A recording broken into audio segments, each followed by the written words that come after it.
natin yung ating hymn book sa hymn number 198. 198.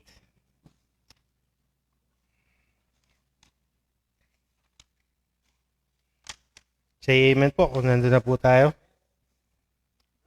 There's power in the blood. 198.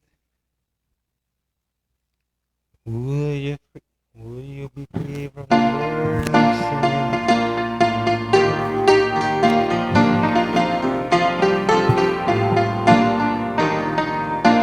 Let's see. Would you be free from the burden of sin? There's power in the blood, power in the blood. Would you were evil, a victory win. Wonderful power in the blood. There is power, power, wonder-working power in the blood of the Lamb.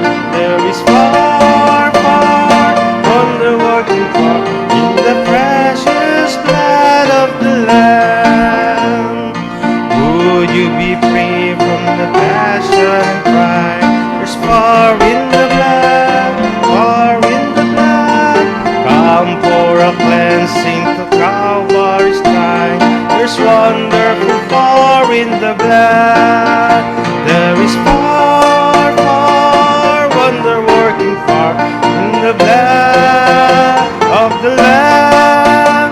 There is power, power, wonder-working power in the precious blood of the Lamb. Would you be whiter, much whiter than snow? There's power in the blood, power in the blood. Since they are lost in its life-giving flow, there's wonderful power in the blood. There is power, power, wonder-working power in the blood of the Lamb. There is power, power, wonder-working power in the precious blood of the Lamb. Would you do service for Jesus your King? There's power in the blood, power in the blood. Would you live daily His praises to sing? There's wonderful power in the blood. There is power, power, wonder-working power in the blood of the Lamb. There is power, power, wonder-working power in the precious blood of the Lamb. Amen. Sarap pong awitin sa hymn number 212. Nothing but the blood. O kung kayo po ito niligtas, naniniwala po kayo na walang ibang makapagliligtas sa inyo kundi ang dugo ng ating Panginoong Jesucristo. Say amen po kung nandun na po tayo.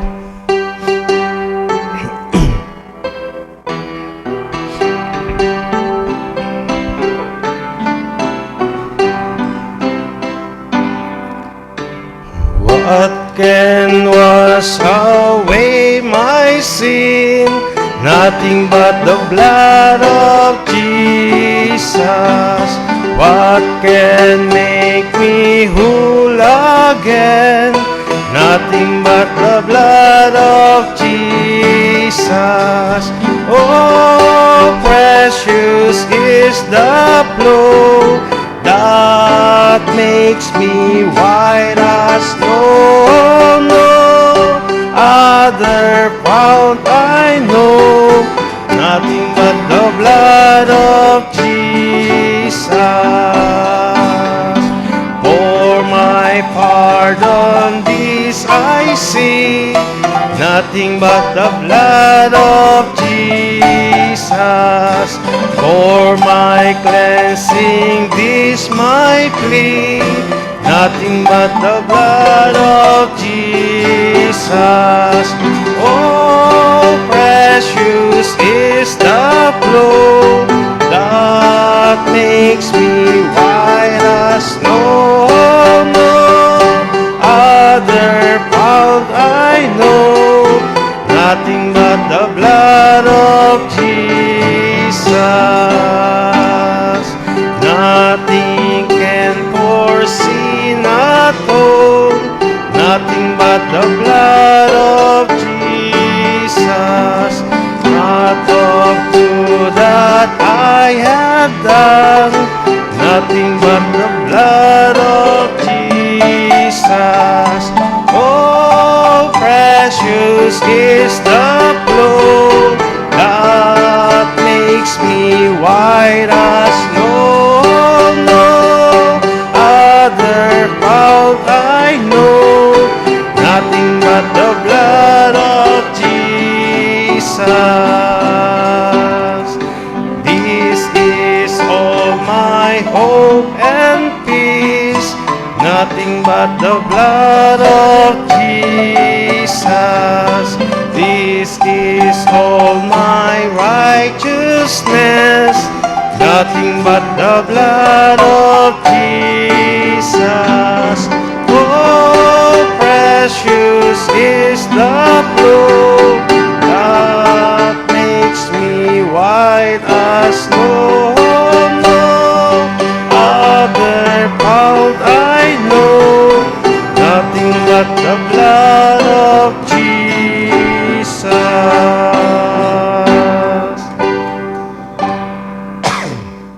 Amen. Tayo po'y manalangin bago po tawagin si Brother Marino para po mag-moderate sa atin. Panginoon naming Diyos na nasa langit, salamat po sa oras at pagkakataon na ibinigay niyo sa amin upang muli kami po magkasama-sama, magtipon-tipon o Diyos upang magpuri, magpasalamat at mag-aral ng katotohanan mula sa iyong salita. And dalayan ko po o Diyos ang paggabay ng iyong mga Espiritu sa bawat isa sa amin, na nawa Panginoon ay buksan mo ang aming mga puso at kaisipan at unawain Panginoon kung ano po ang mensahe na nais mo pong marinig namin sa gabing ito. Tulungan niyo po ang aming moderator, ang aming preacher, bigyan niyo po sila ng wisdom Panginoon at mga pananalita na nagmumula sa iyo Diyos upang ma-challenge kami at maturuan kami ng iyon salita o Diyos sa gabing ito. At nawa Panginoon ay ikaw ang makakuha ng lahat ng glory Panginoon at hindi ang sino pa man sa amin. Dahil ikaw lang po ang nararapat sa lahat ng kaluwalhatian. At walang sinong tao ang maaring umangkin nito, kundi lahat Panginoon ay para sa iyo lamang. Kaya nihiling namin o Diyos na lahat ng aming gagawin ay tamang motibo ng aming mga puso Panginoon at iyon ay makapagbigay nawa ng karangalan sa iyong banal na pangalan. Salamat po sa aming pong kaligtasan at sa katiyakan nito. At ito po'y dalangin namin sa pangalan po ng aming Panginoong Hesus. Amen.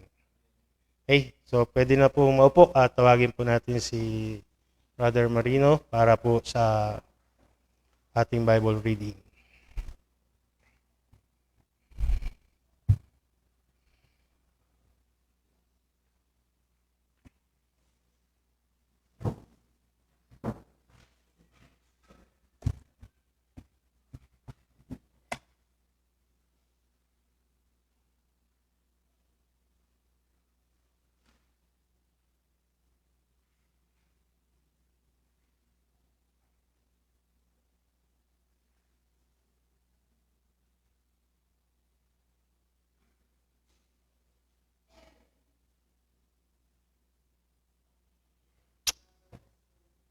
Tagahan ka pa.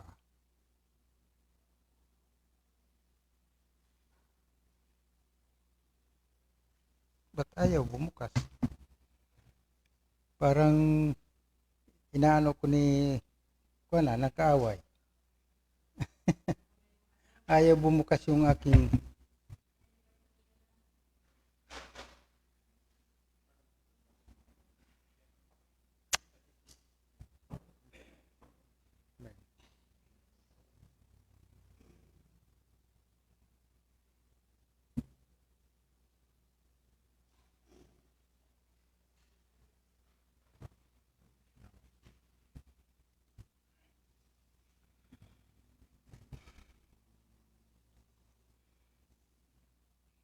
Magandang gabi po sa ating lahat, mga kapatid sa ating Panginoong Hesus.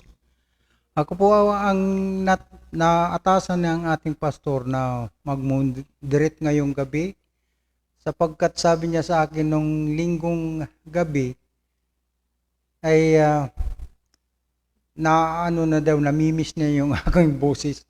Gusto daw niyang marinig sa pulpit ako yung magsasalita dito. Kaya sabi ko kay pastor, okay lang po pastor, sige tatanggapin ko yan kapagkat ayaw kong sabihin ni Lord na tinatanggihan ko siya. Kaya napakabait po ng ating Panginoon na sa kabila ng lahat na ako'y hindi naman ganong magaling sa pananalita, pero sabi ko sa kanya, Lord, buksan mo po ang aking isipan, ikaw na yung salita para sa akin. At iyon, ay gumaan yung aking kalooban. At talagang kapag ang Panginoon Diyos ay nasa sa atin, siya ay laging nakasubaybay sa atin at lagi tayong nananalig sa Kanya, hindi tayo niya pababayaan.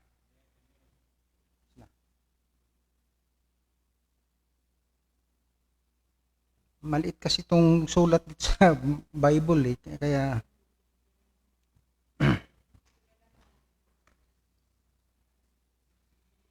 okay po.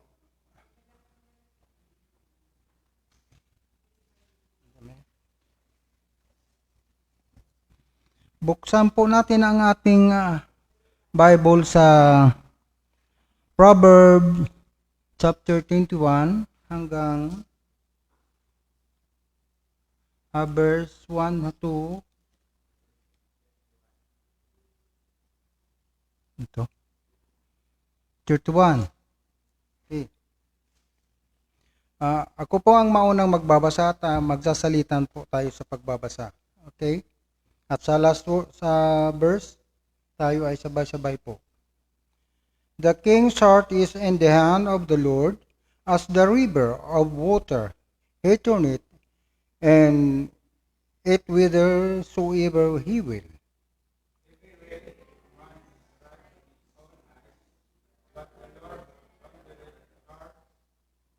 Verse 3.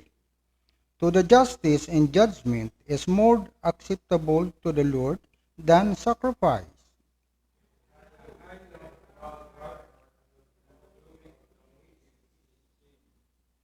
Verse 5. The thoughts of the diligent tend only to plenteousness, but of everyone that is hasty only to want.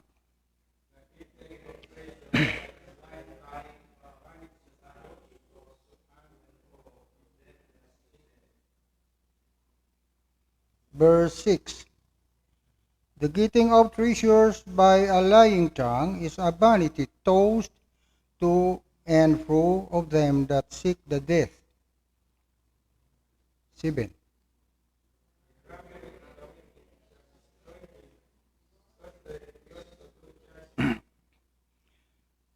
Verse 8. The way of man is forward and strange, but as for the pure, his work is right. Verse 9.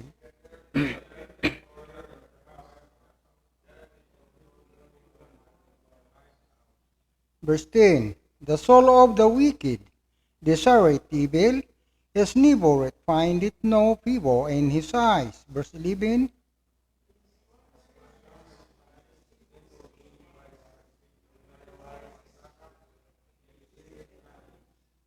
Verse 12. The righteous man wisely considereth the house of the wicked, but God overthroweth the wicked for their wickedness. Verse 13.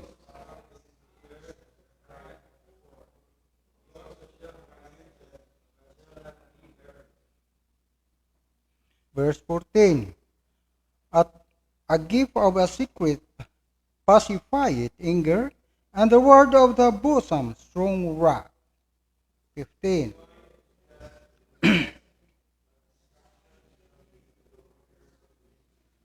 Verse 16.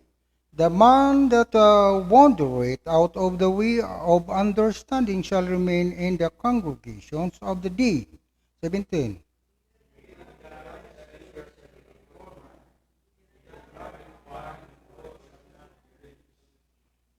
Verse 18. The wicked shall be a ransom for the righteous, and the transgression for the upright. Verse 19.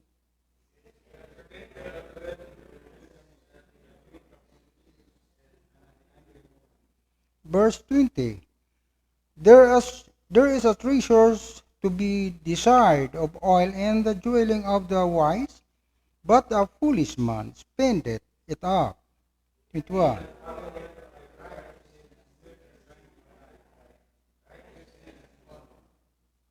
Verse 22. A wise man scaleth the city of the mighty, and casteth down the strength of the confidence thereof. 23.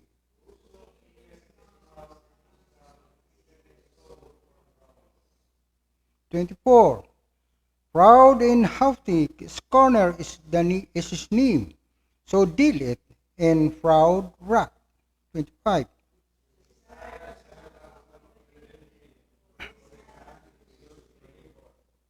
26.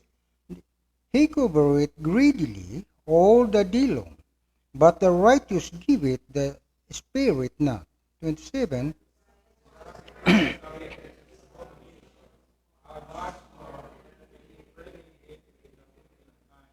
28. A false witness shall perish, but the man that heareth speaketh constantly. 29.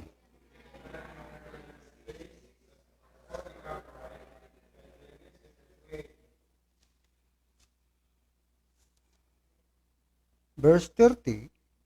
There is no wisdom, nor understanding, nor counsel against the Lord. Sabay-sabay po tayo sa 31. The horse is prepared against the day of battle, but safety is of the Lord.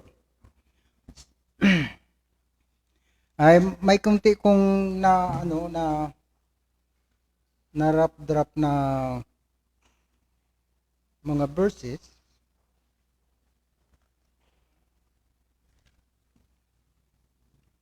Kaya lang yung aking Bible apps parang ayaw makisama.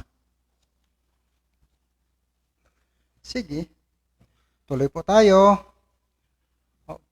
Okay, before we start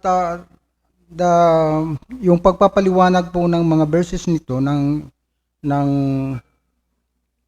ating binasang Proverbs 21, chapter 21. Ay muli pong tayong tumayo at manalangin. Salamat po Panginoong Hesus sa oras na ito.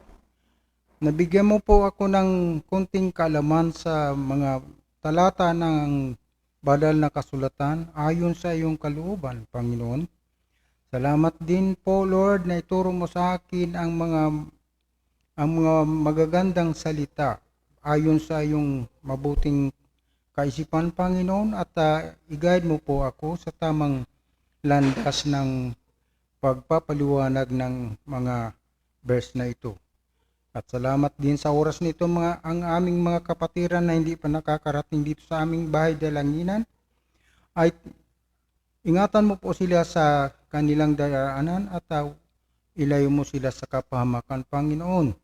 Gayon din ang aming pastor na nasa Bohol ngayon, at may conference pa daw sila, ay ingatan mo din silang magkakasama at ang lahat ng nandoon sa venue ng kanilang pagpupulong.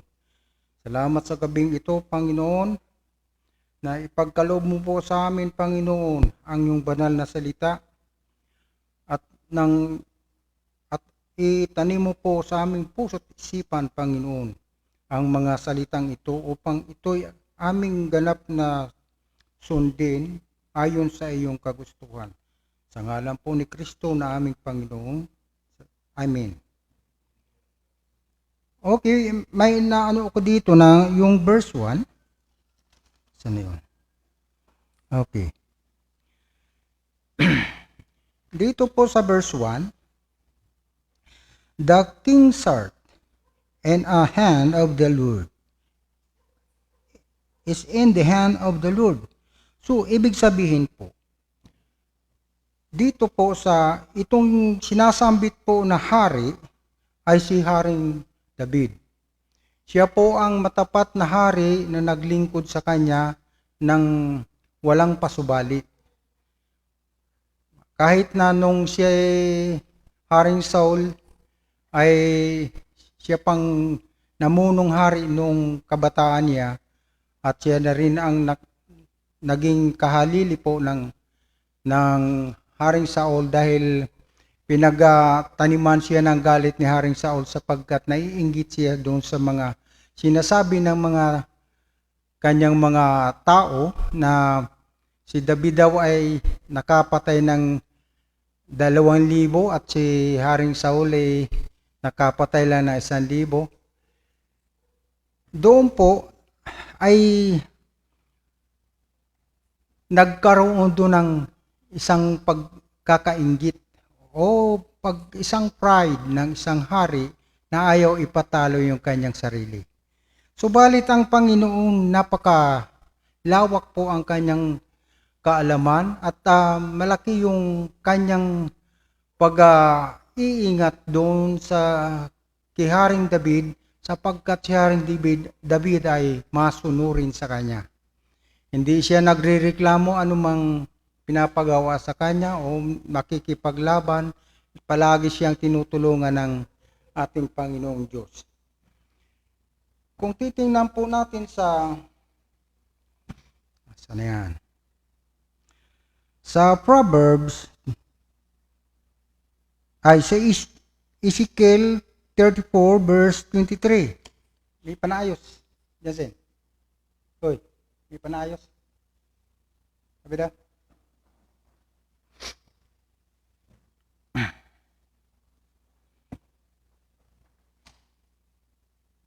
Okay.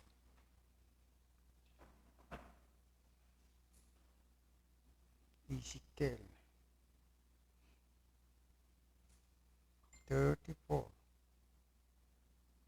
23. Mahirap na yung tumatanda nang hindi alam yung ano ya. Sabi dito sa Ezekiel 34 verse 23, and I will set up one shepherd over them, and he shall feed them, even my servant David. He shall feed them, and he shall be their shepherd. So, si Haring Saul ay David po. Siya ang naging kahalili ni Haring Saul sapagkat siya ay laging matapat sa Panginoong Diyos.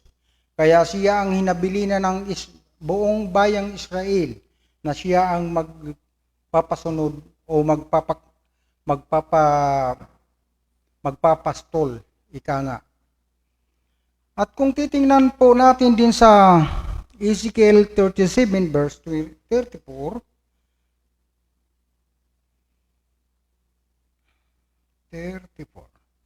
24. Yes. And David, my servant, shall be king over them, and they shall have one shepherd. They shall also walk in my judgment and observe my statutes and do them.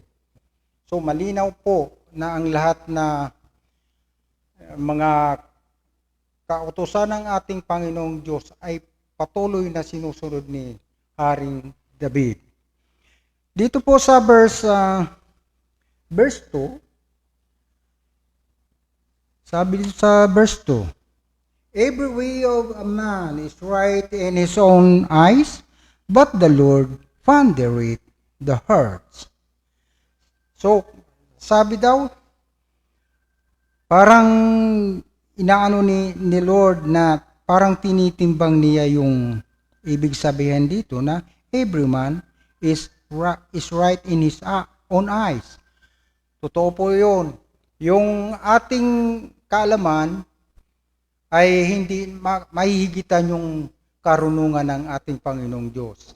Sapagkat ang Panginoong Diyos siyang lumikha sa atin at walang problema sa lahat ng mga ginagawa ng ating Panginoon at saka mga inuutos niya sa atin upang ito ay ating sundin at tumalima tayo kung saan tayo dapat tutungo. Kaya kung titingnan po dito sa Proverbs, ano to? Huy, ano ka ba naman? Makisama ka. Mahirap na yung tumanda na sa walang alam sa gadget 21 verse 2. Sabi dito sa sa ba? Ayaw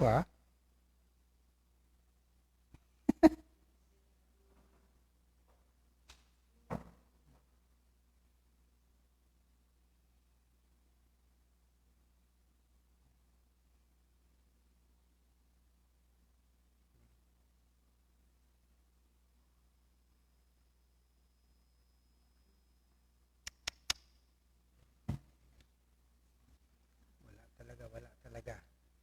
May, ano to?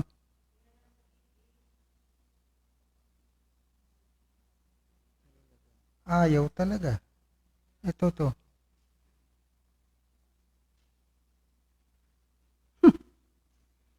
Sige, tingnan na natin sa Bible. Itapon na to. Wala nang silbihan.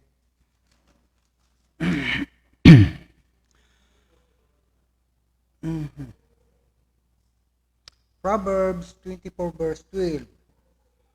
24, tagal tayo dito. 24 verse 12.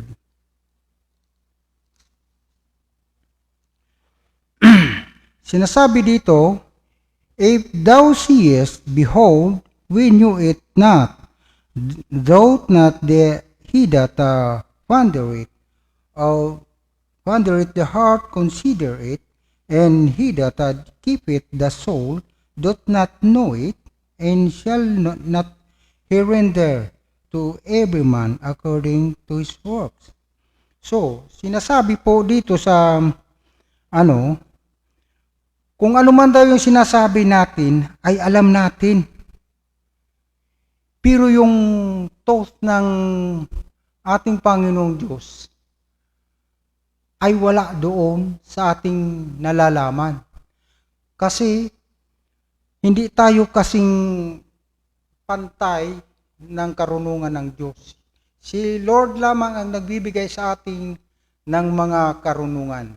Si Lord lang ang nag-guide sa atin kung ano ang dapat nating gawin kung tayo ay malapit sa kanyang puso o malapit sa kanyang kalooban. Napakabait po ng ating Panginoon na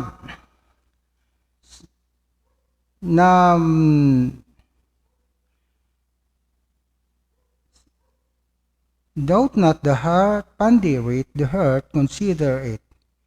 So, kung ano yung nasa isipan natin o yung nasa puso natin, yun din ang lumalabas sa ating bibig. Kaya kung minsan, kailangan nating ingatan yung mga salita na dapat nating ilabas sa ating bibig. Kasi ang ating puso ay alam ng Panginoong Diyos kung ano ang nasa isip, tutungo sa isip natin at ilalabas.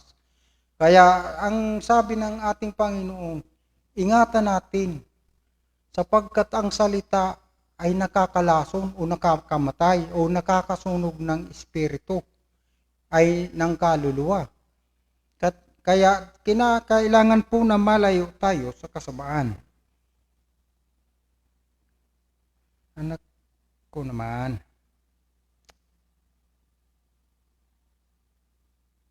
Ba't ayaw mo?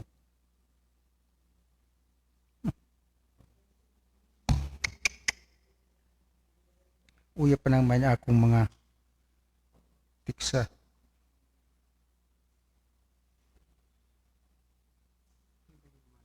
Hindi Dili ka open. Pag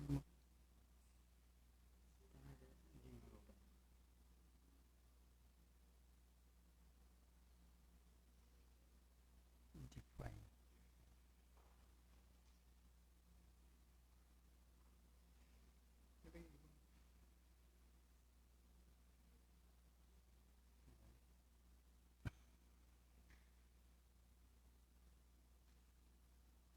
Course reference. Ito. Yun.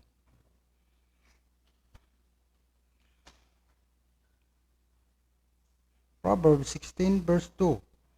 All the way of man are clean in his own eyes. Totoo po yun na sinasabi ng verse na ito sa Proverbs 16 verse 2. Ang ating mga sinasabi daw ay maliwanag po sa ating pananaw o sa ating kaisipan. But the Lord with the Spirit.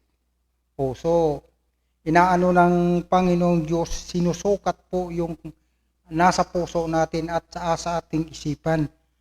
Sapagkat ang Espiritu ay kasama na natin dito na siyang naninirahan sa ating katawang lupang ito. Kaya, kinakailangan po natin na maging mapagmatyag sa mga sinasabi natin.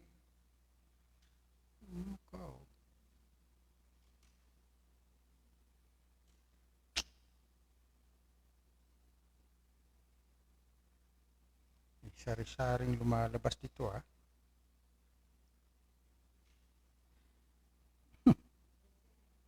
Wala na.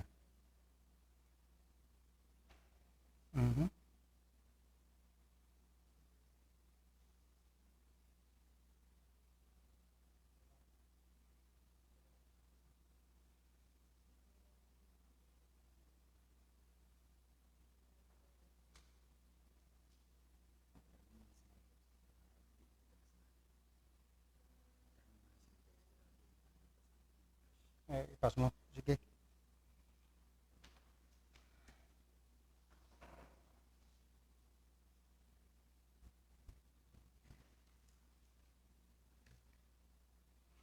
Sa verse 3,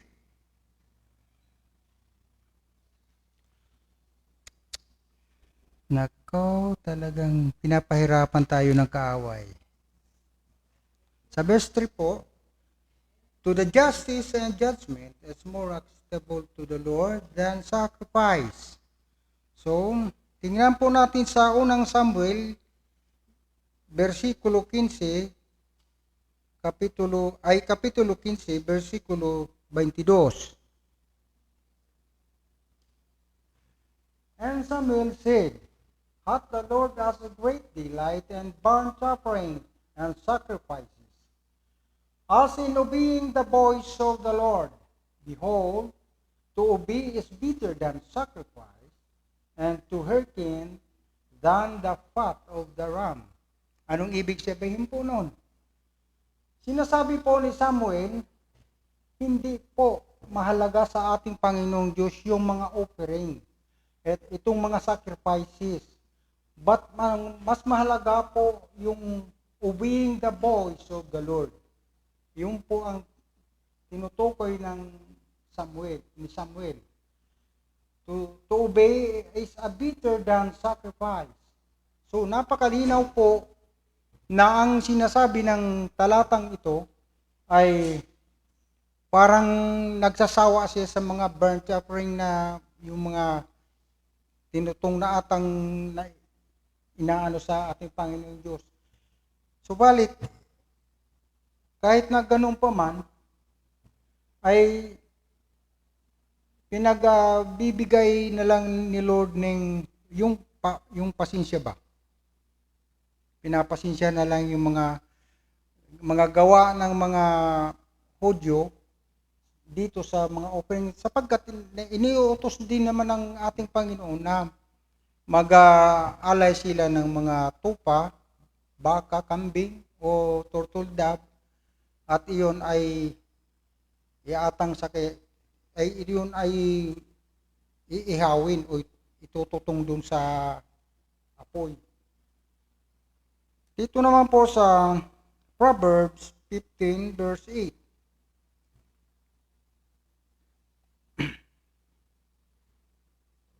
The sacrifice of the wicked is an abomination to the Lord, but the prayer of the upright is delight. Is his delight. Totoo po yun.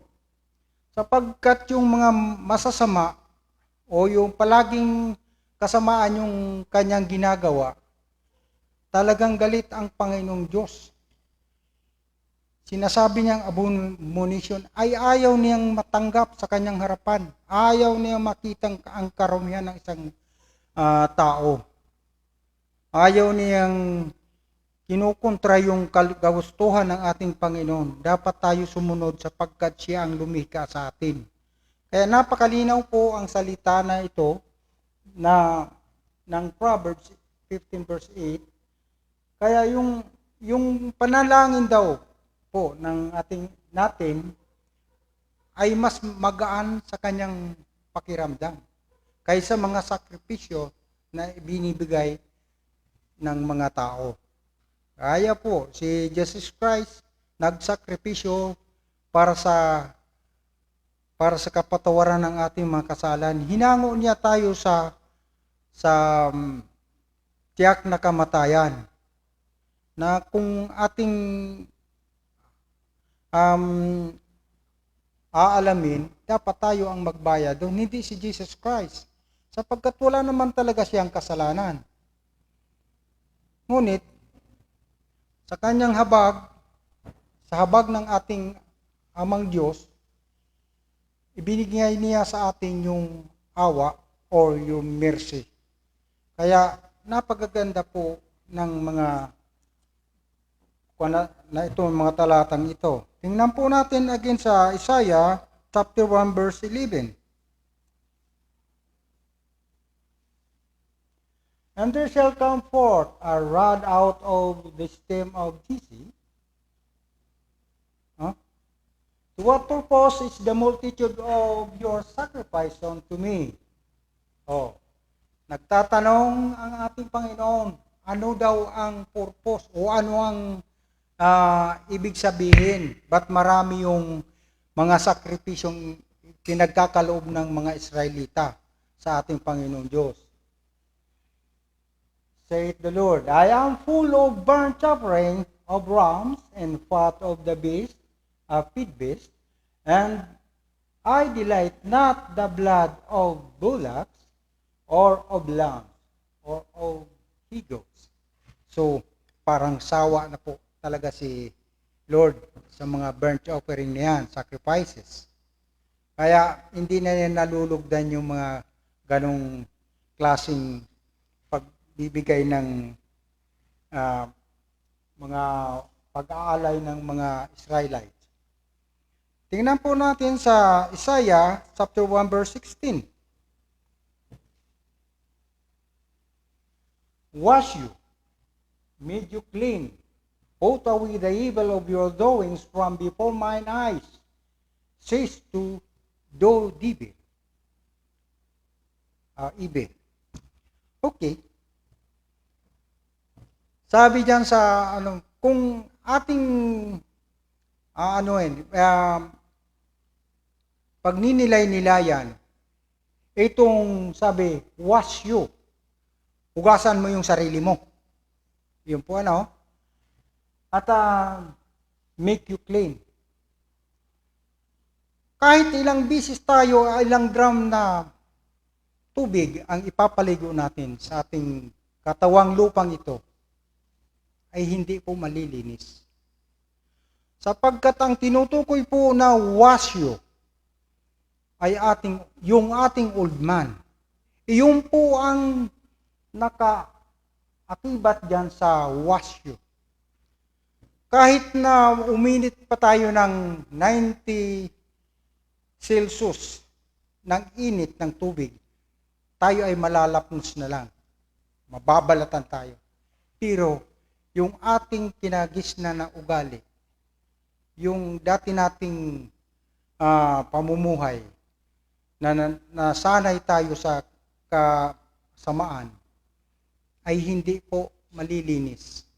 Sapagkat sinasabi ni Jesus Christ ng paglinis ng ating katawang lupang ito ay sumunod tayo doon sa tapos na ginawa ni Jesus Christ at the Calvary cross.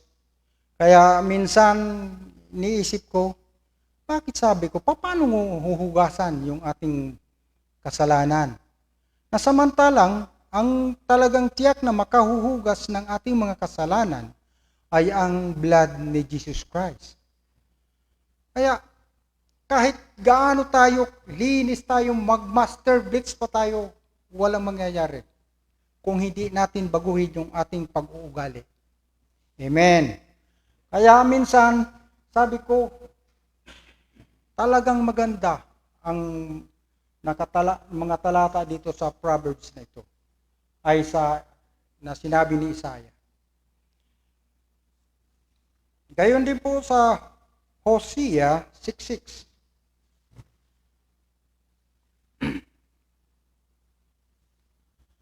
For I desire mercy and not sacrifice, and the knowledge of God more than burnt offering. So, napakaganda, malinaw. Bakit nagdesisyon po ang Panginoong Diyos, ang Diyos Ama sa langit, na ibigay sa atin yung awa or mercy? Ayaw na niyang sacrifice. Halimbawa, kagaya po ng mga mahal na araw, tayo ay nagsasakripisyo. Nagpapasan tayo ng cross, nagpapapako sa cross, nagpapapalo dito sa likod, o anong mga klaseng sacrifices na ginagawa ng ating mga kababayang Katoliko. Doon po sa mga bagay niyon, ayaw po ng Panginoon na ulit-ulitin ang bagay niyon sapagkat ang cross ay isang sumpa po sa kasalanan. Kagaya po ni Judas Iscariot, nagbigti siya nung malaman niya na si Kristo ay ipapapatay ng mga Hudyo. Kaya ang isang bagay na cross ay isang sumpa po. Na ayaw nang sabihin ni Jesus Christ na ulit-ulitin pa ng mga tao ang tapos na ginawa niya doon sa cross ng Kalbaryo. Kaya napakalinaw po na kung ating titingnan ang talatang ito, ayaw na niya ng mga sacrifices niya. Bagkos, ibinigay ng ating Panginoong Diyos, Ama sa langit, na ang sacrifice niya ay ang kanyang bugtong na anak. Kaya napakalinaw po. Kung titingnan po natin sa Micah 6:8.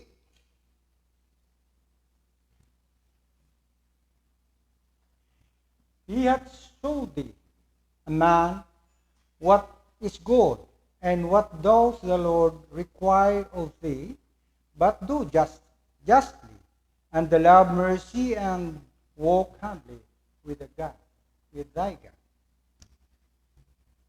Napakaganda po. Ipinapakita po sa atin ng Diyos na ang mabuting mga gawa ay required po sa atin. But to do justly. Anong ibig sabihin ng justly? Dapat naaayon sa kalooban ng ating Panginoong Diyos. Hindi yung sarili natin yung dapat masunod. Huwag tayong gagawa ng taliwas sa kalooban ng ating Panginoon sapagkat maaari tayong parusahan ng kamatayan. Noon sa lumang tipan, isang kibot magkamali ka, patay ka. Pero ngayon, nasa biyaya na tayo, ay ibinigay ng ating Panginoong Diyos yung ating kalayaan na gumawa ng ating pangsariling kaisipan. Subalit ayaw ng Diyos na tayo ay lalayo sa kanyang puder. Huwag nating talikuran ang mga sinasabi sa Biblia sapagkat sinasabi niya sa sa scripture na ito na siya ay gumawa ng Bibliyang ito sapagkat upang may guidance yung mga taong nilalang niya dito sa lupa. Kaya kung titingnan sa Second Timothy, I think, all scripture is given by inspirations of God, and 3:16. All scripture is given by inspirations of God and is profitable for doctrine and reproof, for corrections, for instruction, and righteousness. Kaya napakalinaw po na ang lahat, kung ating pagninilay-nilayan, bawat araw na tayo nagbabasa ng aklat na itong, banal na aklat na ito, doon natin malalaman yung pawang katotohanan na tinala dyan sa banal na kasulatan. Ayaw ng Panginoon na wag nating sundin yung kanyang mga utos. Oo, hindi tayo mga Israelite, hindi tayo pinili ng Diyos na bayan ng Diyos. Pagkos tayo ay mga hintil na inaayawan ng mga Hudyo noon. Ngunit ngayon, tayo ang tumamasa ng biyaya ng Diyos. Ibinigay sa atin ang kapatawaran ng ating mga kasalanan. Ibinigay sa atin yung tunay na pagsamba sa ating Panginoong Diyos. At lalong-lalo na po, mga kapatid, ang sino mang sumunod ayon sa kalooban ni Jesus Christ ay maliligtas at magkakaroon ng buhay na walang hanggan. Salamat po sa mga talata na ito na dapat i-correct tayo. I-correct natin yung mga maling gawain natin. Paano natin mai-reproof yung ating mga maling gawain kung hindi tayo magbabasa ng Bible, ng aklat na ito, banal na aklat. Kaya ako po, dati akong masamang anak ng Diyos. Dati akong walang pakialam sa mga Bible na ito. Hindi ako marunong magbasa sa Bible na ito. Subalit nang ako'y maligtas at na-evangelize kami ni Pastor Efrain, kami mag-asawa, ay natuto po akong magdasal at natuto rin akong magbasa araw-araw ng banal na kasulatan. Kaya ngayon, sabi ng aking may bahay, kung magbabasa ka, mata na lang. Ay kasi kung nagbabasa ako ng aking mata lang, mabilis ako magbasa ng aking mata. Ang kaso pag binibigkas ko, ako ay sumasablay. Hindi ko nai-pronounce ng maayos yung mga salita dito. Kaya araw-araw, tuwing umaga, ako ay nagbabasa ng Bible. Mga 3 chapter ang inuubos ko bawat araw. Kaya ako ay natutong magbasa ng medyo mabilis-bilis. Okay? Tingnan po natin sa verse 4. Verse 4, a high look and a proud heart and the flowing of the wicked is sin. Ano daw yun? Ang sinasabi dito, pag high look, parang nakataas nung lagi, ganyan, ano? Tapos, a proud heart. Eh, baka kung lumalakad siya, parang ganyan.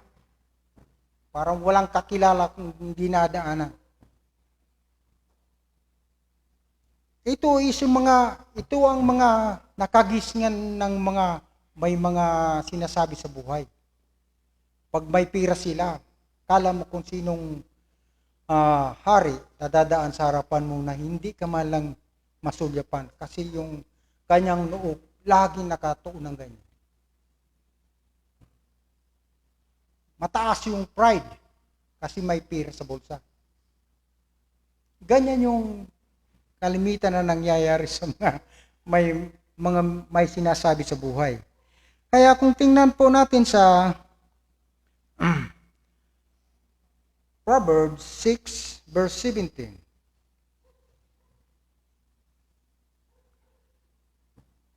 A proud look, a lying tongue, and hands that shed innocent blood. O, kita mo na? Yung proud look daw, ha? Ay mga sinungalingan nyo lumalabas sa kanyang bibig. Lying tongue. At yung pala ay isa pang mamamatay tao. Kaya parang kung kumilos ba, parang kung sino siyang siga kung maglakad. Napakalinaw po ng sinasabi ng Proverbs 6 verse 17 na ayaw ng Diyos na ikaw ay magmamalaki sa sarili mo porkit mayroon kang sinasabi sa buhay mo. Okay. Sa verse 5 po,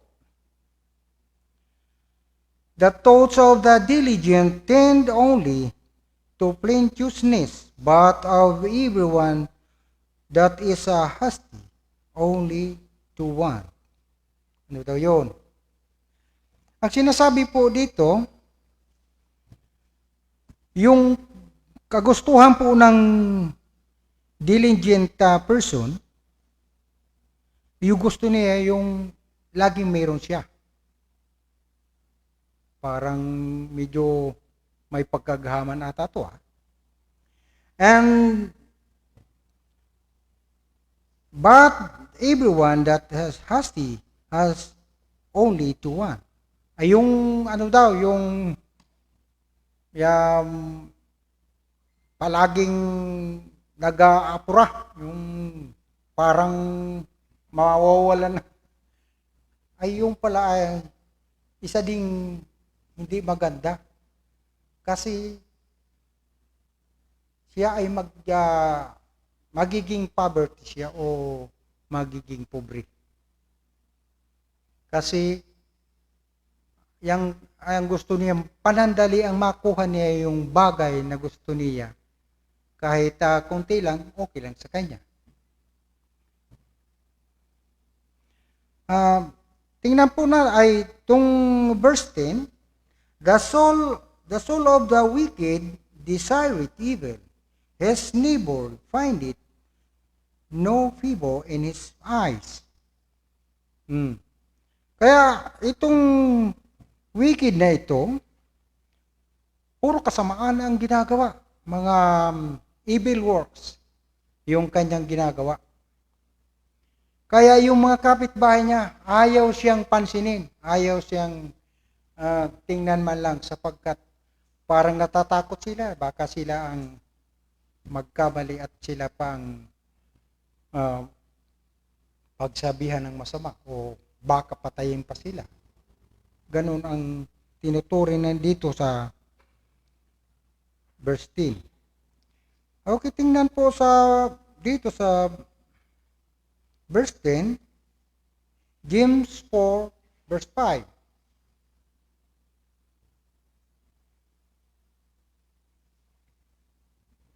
Do you think that the scriptures say it in vain? Naniniwala ba tayo dyan? Na yung iniisip natin, yung ito daw na Biblia ay walang halaga? O hindi maganda yung mga nakasulat dito?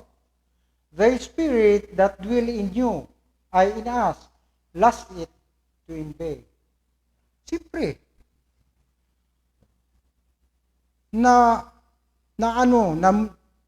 sabi sa amin, namumundo yung Espiritu ng Diyos kung ang ating mga ginagawa ay mga mali, mga kasalanan. Kaya malinaw po na ang sinasabi, nasasaktan yung espiritu na nasa sa ating buhay. Kaya malinaw po na ganyan ang nangyayari.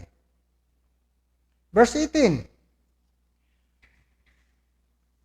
Verse 18, The wicked shall be a ransom for the righteous, and the transgressors for the upright. Hmm. Sino po yung Sino po yung wicked shall be ransom? Siyempre, yung righteous. Halimbawa, malit na. Karawig talaga eh. Sige, tingnan na lang natin dito sa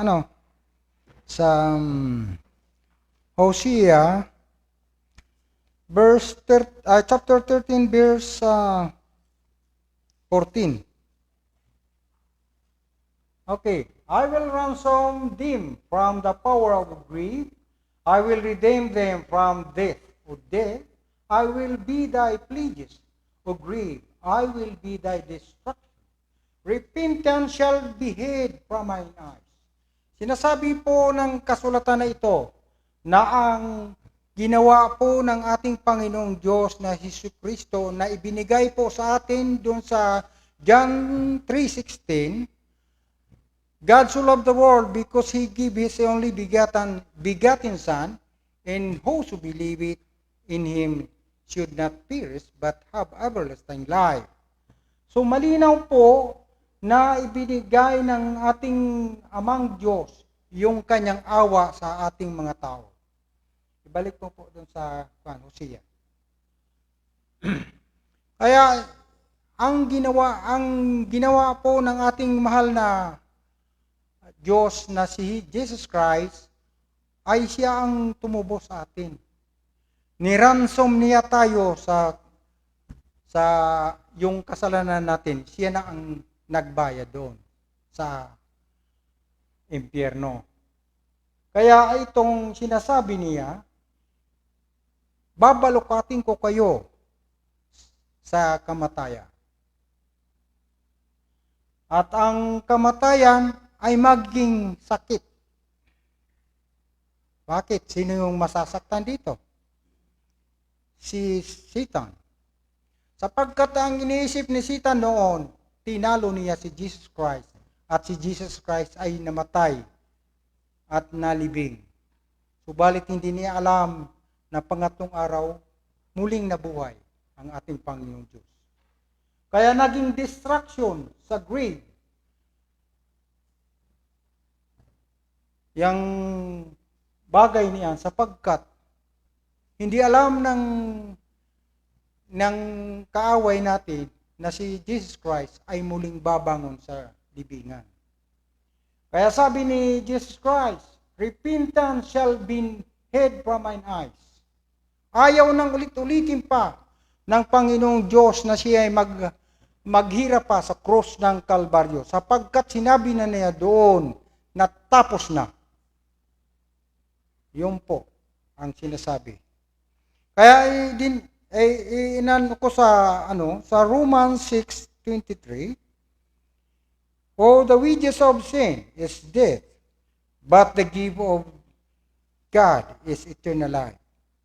Malinaw po na sinasabi doon sa John 3:16 na eternal life lang, buhay na walang hanggan din. Dito, kahit na yung kabayaran po sa ating kamatayan ay eternal life pa rin ang binigay na regalo ng ating Panginoon. Kaya nagpapasalamat ako sa gabing ito na dami nang nagsisinyal na sobra na daw yung oras ko. Kaya nagpapasalamat ako sa oras na ito, Panginoon, na sa ipinagkaloob mo pong konting pagpapahayag ng mga salita sa Proverbs 21.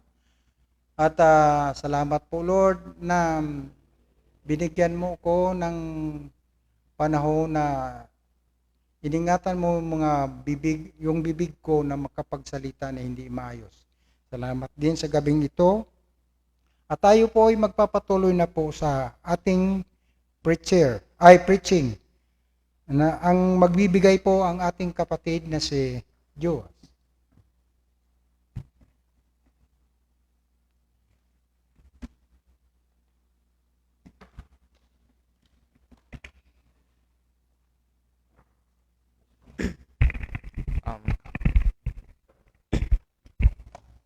good evening po sa lahat. Bago po ako mag-preach po, kanta lang po tayo po. Okay, so tayo po tayo lahat at buksan po natin sa page 15 po. Brethren, we have met to worship po.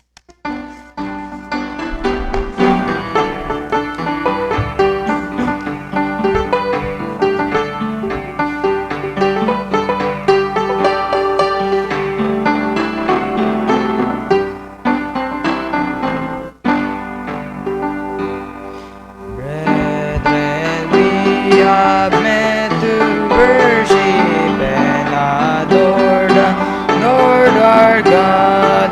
Will you pray with all your power while we try to preach the word? All is vain unless the Spirit of the Holy One comes down. Brethren, pray and holy manna will be showered all around. Brethren, see poor sinners round you slumbering on the brink of woe. Death is coming and is moving. Can you bear to let them go? See our fathers and our mothers and our children sinking down. Brethren, pray and holy manna will be showered all around. Sisters, will you join and help us? Moses, sister, aided him. Will you pray the trembling mourners who are struggling hard with sin? Tell them all about the Savior. Tell them that He will be found.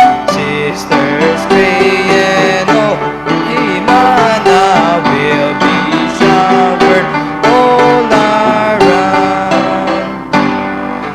Let us love our God supremely. Let us love each other too. Let us love and pray for sinners till God makes all things new. Then He'll call us home to heaven. At His table we'll sit down. Christ will gird Himself and serve us with sweet manna all around. Amen. Okay, so manitinin po tayo matayo at manalangin po tayo po. Panginoon, malapit salamat po sa pagiging niyo po sa amin palagi at sa Panginoon na bigyan sana po kayo ng wisdom po sa akin pong pag-preach po at thank you Panginoon na binigyan niyo po din wisdom po si Brother Marino po sa kanyang pong pag-moderate at sa Panginoon na ingatin sana po si Pastor Randy doon sa at sa kanya pong at sa family po niya sa doon po sa Bohol po. In Jesus' name, pray. Amen. Okay, so sige po, makupo na lang po. At buksan po natin sa Romans 5 verse 12 to 21. So ito pong babasahin po natin, yung page ko pa na yun is parang po siya continuation nung dati po pero iba yung topic po kasi nga malalim po siya. Mas malalim po yung verse 12 to 21 kumpara po sa verse 1 to 11. So, verse 12, ready, read. Wherefore, as by one man sin entered into the world, and death by sin, and so death passed upon all men, for all have sinned. For until the law sin was in the world, but sin is not imputed when there is no law. Nevertheless, death reigned from Adam to Moses, even over them that had not sinned after the similitude of Adam's transgressions, who is the figure of him that was to come. But not as of the offense, so also is the free gift. For if through the offense of one many be dead, much more the grace of God and the gift by grace, which is by one man, Jesus Christ, hath abounded unto many. And not as it was by ones that sinned, so is the gift. For the judgment was by one to condemnation, but the free gift is of many offenses unto justification. For if by one man's offense death reigned by one, much more they which receive abundance of grace and of the gift of righteousness shall reign in life by one Jesus Christ.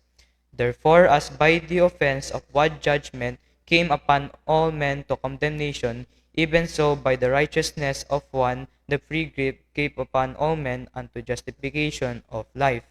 For as by one man's disobedience many were made sinners, so by the obedience of man shall be made righteous.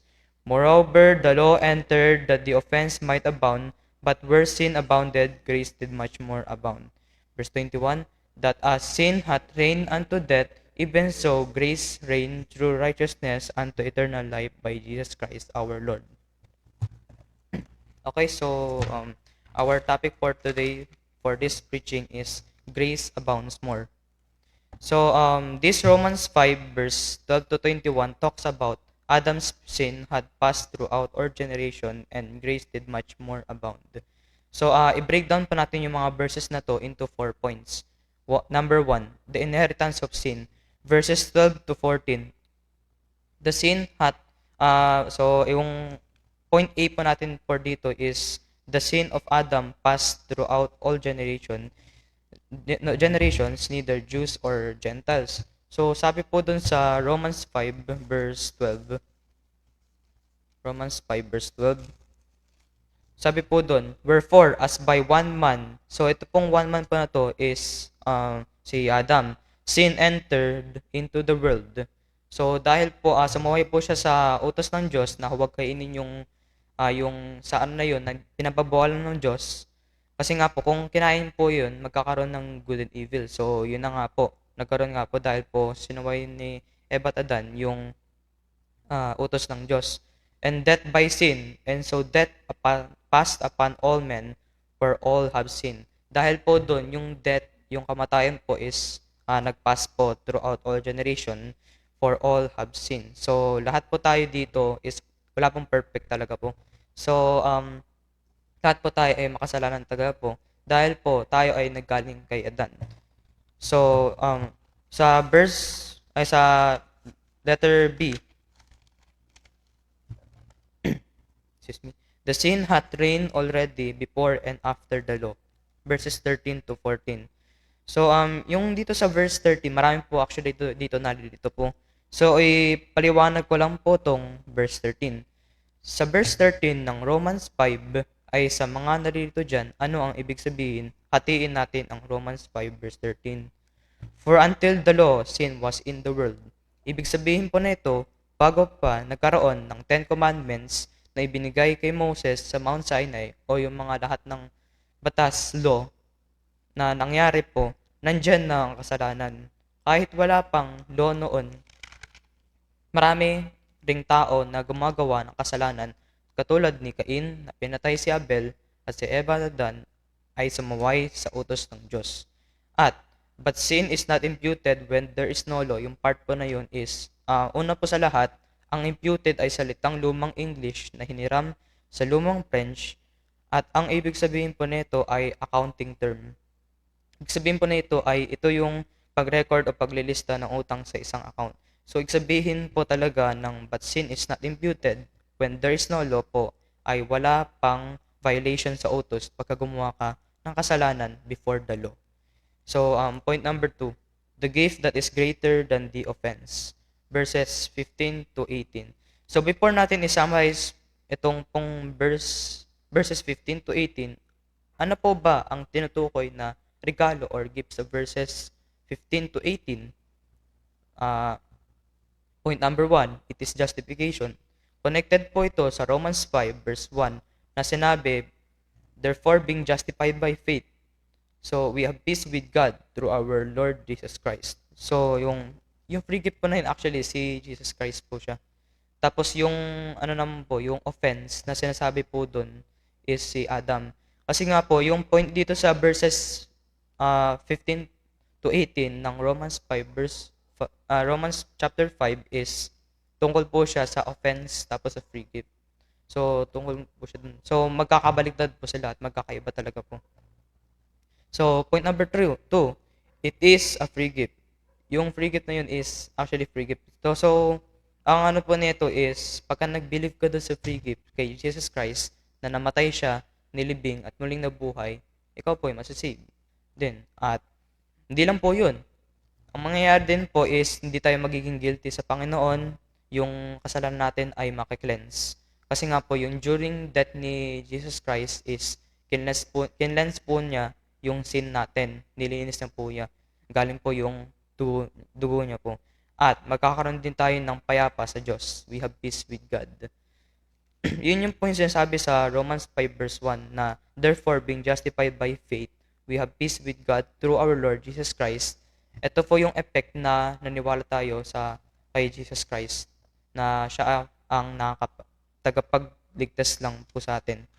So, next po is, what makes the gift from God so special and much greater than the offense, because offense people, while gift cleanses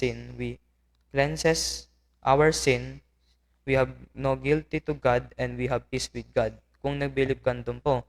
Pero kung di ka nag-believe kay Jesus Christ na namatay po siya, nilibing at muling nabuhay, at instead na nag-believe ka doon, chinus mo yung good works, ay hindi po. Pagka namatay ka po is mapupunta sa hell po. So kahit ikaw po yung pinakamabait sa buong mundo, ay wala po talaga po. Kailangan lang po talaga mag-believe sa Panginoon po. So now for the summarize of verses 15 to 18. Verses 15 to 18.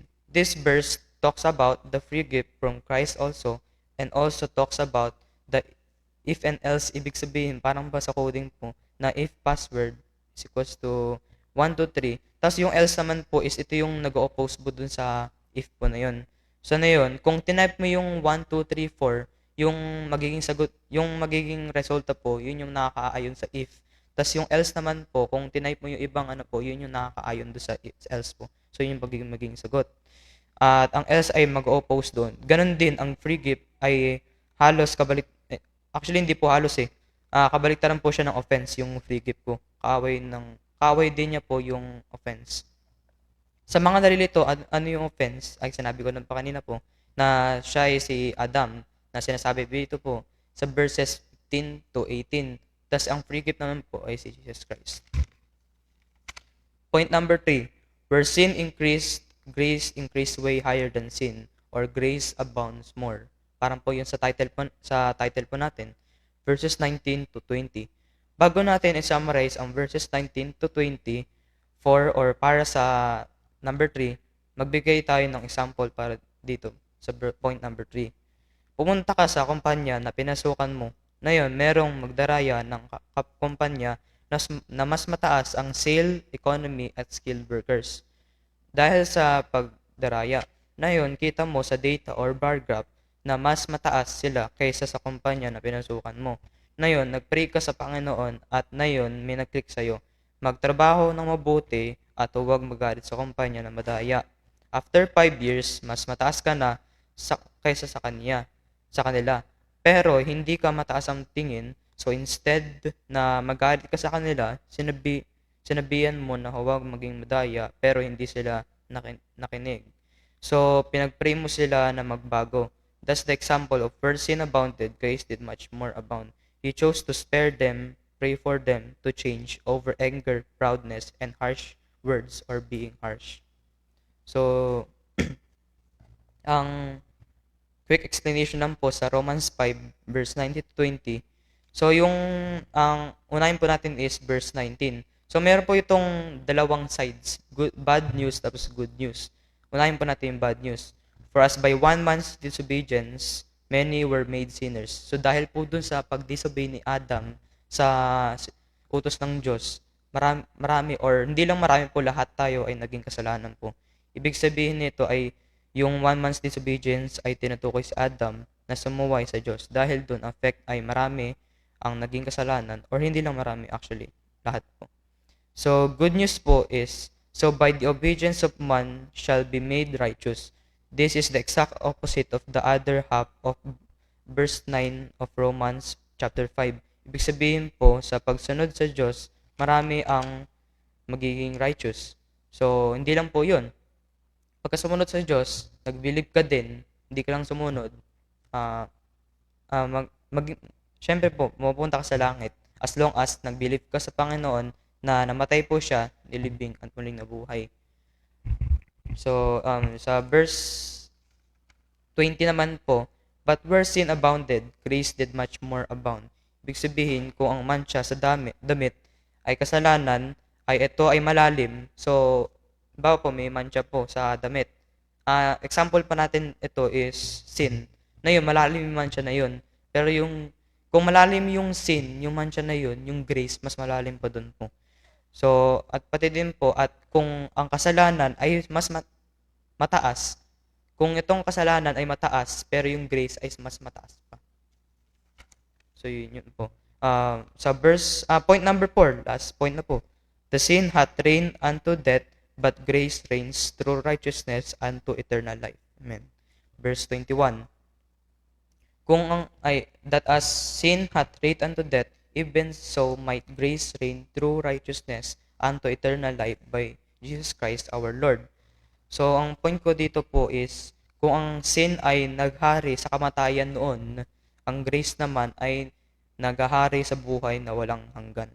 Concluding questions, are you saved? Do you believe that grace abounds more than sin? Do you believe the gospel of the grace of God? Amen. So, yun lang po yung sa preaching ko na to po. At, tingin po sa Panginoon sa wisdom po. Tayo po manalangin po. Panginoon, maraming salamat po sa pagiging ipasan palagi at sa Panginoon na pagkalingsan ng mga brethren po na may sakit po. Tulad si Sister Maricel sa kayong pong allergy po, sana Panginoon na hindi po sana ito po lumala po at gumaling na po ito at ingatin po sila Pastor Randy at sa kanya pong family po sa Bohol po at give us always your provision, your guidance at bigyan po din kami po nun ng good health po, good decision make po nun at strength po lagi po. At tingin po nun na binigyan pong wisdom po si Brother Marino po sa kanyang pong moderate po at ako din po sa aking pong preach po. At sabi nun na ingatin mo saan po kami lagi po. At sabi nun na tingin po nun sa lahat po, sa answer praise team po nun po. In Jesus' name we pray. Amen. So, dismiss na po tayo and God bless po.